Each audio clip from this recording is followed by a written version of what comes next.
Good morning, everyone. Happy Thursday. Prices of BTC currently at 93.20. All right. So let's get to it, folks. Let's get to the analysis. Again, the past couple days, I've only been giving attention to my paid members. All right. And you can obviously see the results are in. Our community has really just been kicking ass. All right. And I honestly love doing the analysis and the work for my community because I know they appreciate it. All right. It's not because they pay for it, it's rather that they understand that when it comes to trading, when it comes to investing, it's about the work that you put in.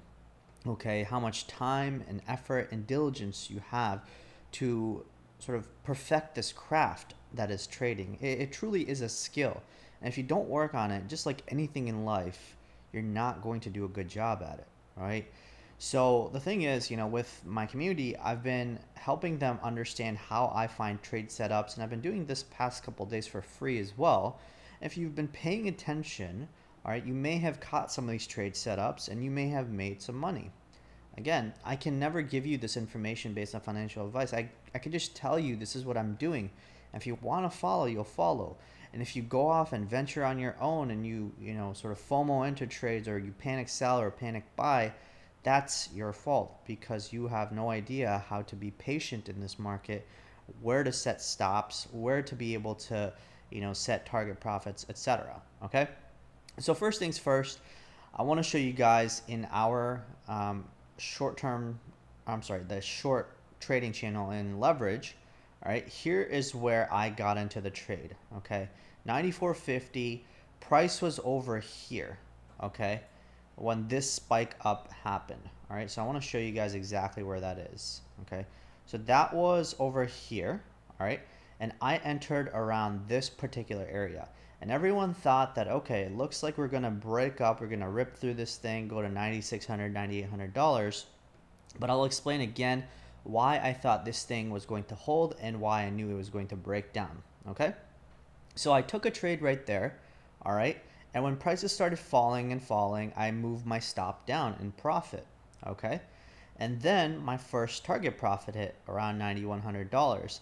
And then over here, right, when I saw this big spike up just about an hour or two ago, I said, all right, you know what? I think I'm going to cut this thing because I made enough profit right here.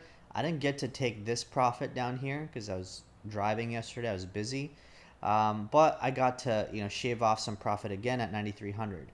So all in all, right, I took um, uh, two separate profits from here down here, 9100. So on a 10x, that's 37% profit.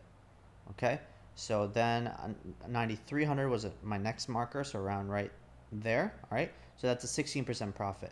So 37, 16, so that's about a 24 to 25% average profit that I made. All right, in this entire trade on this short trade setup. Okay, and again, if you're not familiar with leverage trading, again, we can help you come learn it. All right, I have referral links in my channel. You can go check it out, watch my educational videos of how I trade, how I like to hedge my positions, how to use Bybit, how you can use, even BitMEX, right, to be able to put on a short or long position. Because in this choppy market, folks, okay, there's really no defined trend, right? And so if you're just generally a spot buyer, meaning that you just want to purchase BTC and HODL, well, you're going to have to wait a long time potentially. And that's okay. If you want to be that kind of person, you can buy at 9,000 or 300 right now, or you could have bought, a couple of weeks ago around $7,400. Okay. But if you want to be able to trade, in terms of a daily or weekly basis, or even swing trade on a monthly basis, right? You can come learn to trade with us, all right, in our advantage side with all these locked channels, okay? Anyway, so let's get to the analysis, all right? So I took a short trade right there, took profit somewhere around there, and then also took some profit around 9,300 when I saw this price spiking up, okay? And now, where are we, okay? So here's where I was, the way I was looking at this, okay? So when we were in this range right here, all right, I defined this range as the first area when we slid down from here, the first real bounce that we had was this hammer right here, okay? And the first rejection, in this lower high right here was this one right here. So I said, all right, it looks like price likes to pivot around this resistance and this support. So I said, okay, I'm going to short this thing every time it comes up here. Because why did I short this? Well, I knew for the most part that the direction, okay, overall is still down, even with this huge run up. And by the way, I missed this entire thing. I even saw it running up past this. I didn't want to catch it because I had no idea how far this thing was going to go or if it's going to break down right away. You never know how high short squeezes like this are going to go. And because I didn't have a game plan set in place for something like this, I said, you know what, I'm just going to avoid this. And as soon as this is done, I'm going to just short it. Why? Because I knew for the most part that on the 4-hour time frame, we haven't done anything significant, okay? This whole resistance right here from this trend line, right? So trend line, support, support, support, support, support right there, and then initial point of breakdown right there, support. You can see price met that perfectly. And this initial point of breakdown right here, around $97 to $9,600, is that same red block where price got rejected perfectly. So you could see we haven't really done anything spectacular in this area. All it's doing is, kind of moving under support, or I'm sorry, under resistance. So for me, the shorting was much easier here rather than trying to long this, all right? And obviously, as you can see, people have been shorting in our community, like this person right here, okay? Or like these people right here. This person wrote me a great review, Black Eye Patch, awesome guy. Even over here, right? This person, Crypto Wader, caught the short just around where I did, 94.46, right? And then the mark price was around 92.44 or so. So even if he sold at that $200 move right there, that's a pretty massive profit, okay? So the point is that first things first, you got to realize how prices move in ranges, okay? So when I saw this ranging movement, I knew that, all right, I know the direction is down, okay? I know for the most part that this range right here is getting weaker and weaker, okay? I have these markers set out, so I know my risk is defined. My stop was initially up here, okay, which is above the high of this wick. So it was around 95.75 or so, okay? So it was up here, right? So if I got into a short, right? So say if I got into a short around this area and my stop was up here, I'm risking 1%, right? I'm risking 1% risk from here down. My first target was 9100 or so for a 4% move. So that's a pretty good risk to reward ratio, right? So you're basically saying that I'm going to risk $1 in terms of my stop to make $4, which we did, right? We made a pretty hefty profit in this move down, okay? So you can see, for the most part, this price has now again gravitated back towards the range, okay? So let me stretch this range out a little bit more. Okay, 1 second. All right, so look where we are now, okay? This is where we are. Check this out. Price is bouncing off the bottom of this range, okay? Now, where is the more ideal spot where price is going to go, all right? It's going to gravitate towards the top of the range. Why? Because there's all this movement right here that has gotten rejected. And then you have to look at it like this, all right? Where exactly is price more prone to go if it wanted to squeeze out shorts?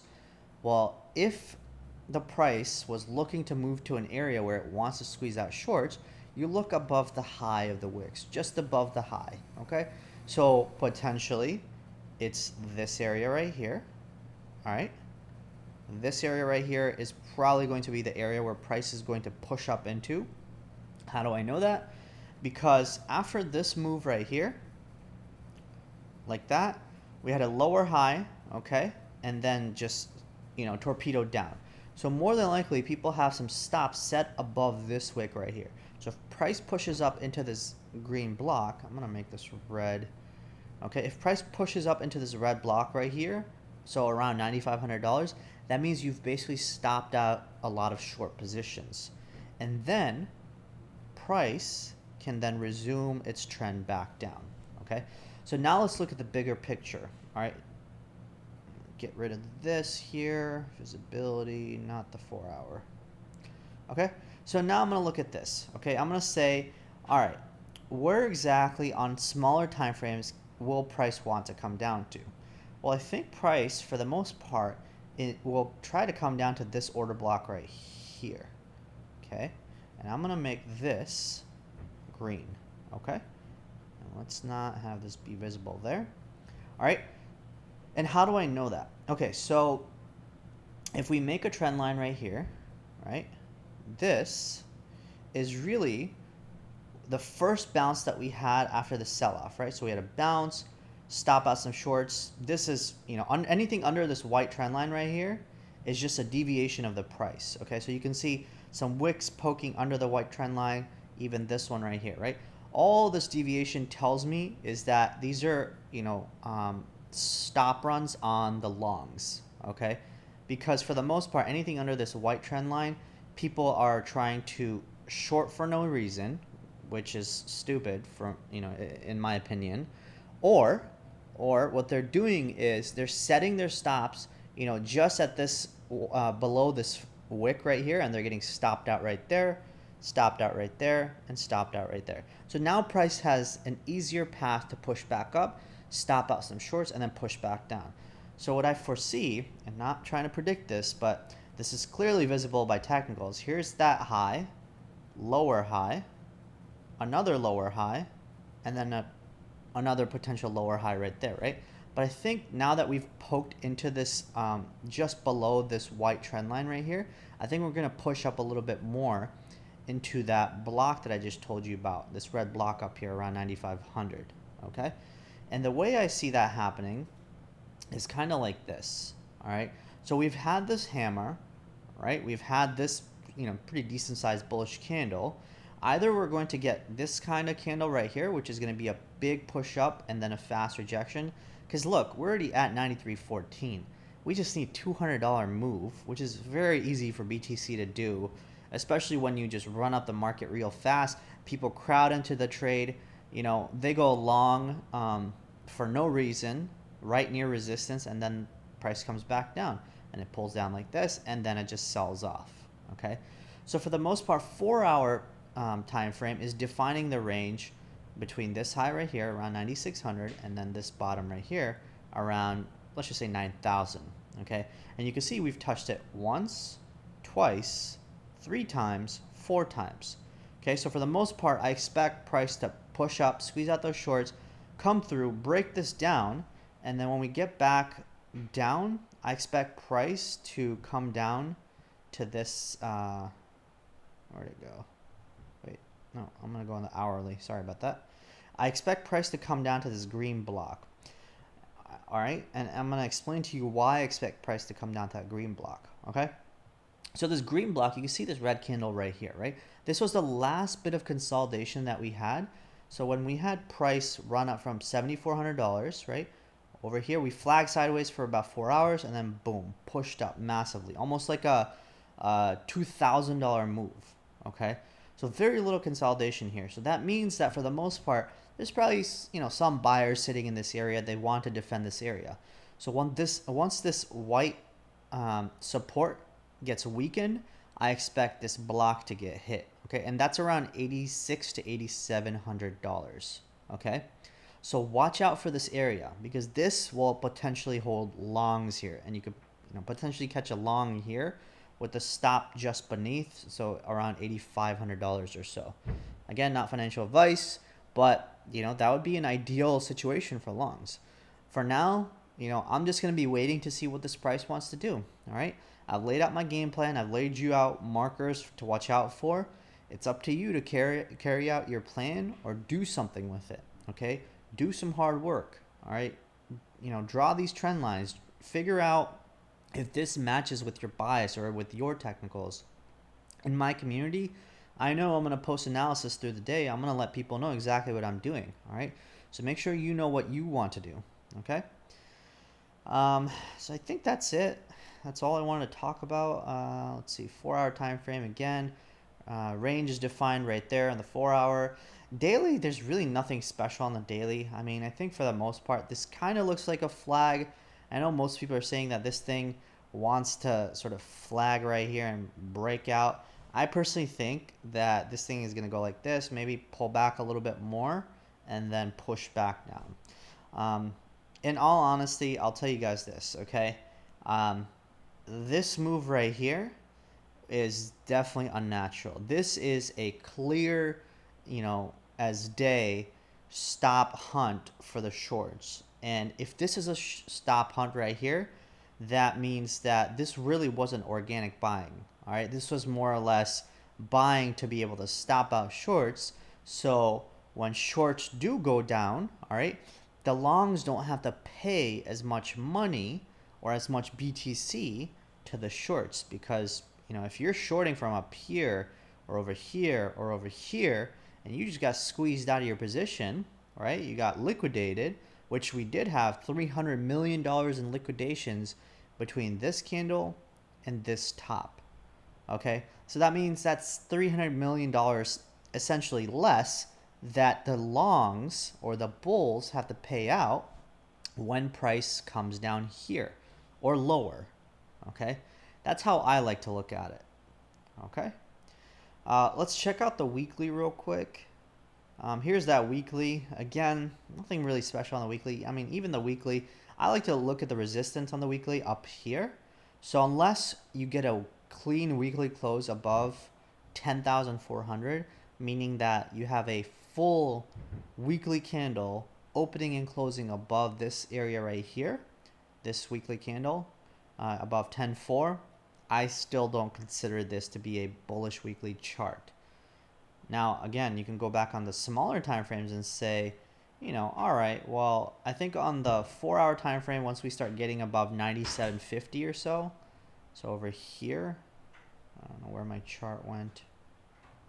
Actually, I think it's over here. Okay, so over here, once we start breaking above this initial point of breakdown right here, oh, whoops, initial point of breakdown right here around $9,700, then we may consider price, potentially breaking up towards 10.4, 10.5.